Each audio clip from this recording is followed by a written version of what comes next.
লো ভাই বাইকে আছো লো ভাই।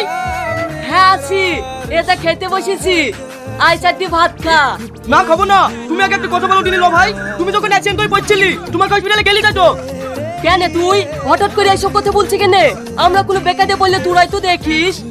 হ্যাঁ তোমরা বেকারে পড়লে যেমন আমরা দেখি, আজ আমি বেকারে পড়েছি তোমাকে দেখতে হবে। হ্যাঁ অবশ্যই দেখবো, তোর লেগে আমি জান পর্যন্ত দিতে রাজি আছি। কি করতে হবে তাই বল। আমার বোনের একচিনো দোষ নাই, ওই সময় রোহন আমার সাথে ঝামেলা হয়েছে বললি আমার বোনকে বাড়ি থেকে বের করে দিয়েছে। আর তার বোন আমাদের বাড়িতে কিসের লেগে থাকবে? তুমি এক্ষুনি এদিকে বাড়ি থেকে বের করে যাও। আমাদের বোনকে বাড়ি থেকে তাড়িয়ে দিছে, আর তার বোন আমাদের বাড়িতে কিসের লেগে থাকবে? চাপের আমার বাড়ি থেকে। তুমি কি বলছো? রোহন আমাদের বোনকে মেরেছে, তুই ওর বোনকে ঢুকাই দে। মেরুছে। তোমার মেরে ফেলো। সব্বাস, এই নালে তুই আমার ভাই।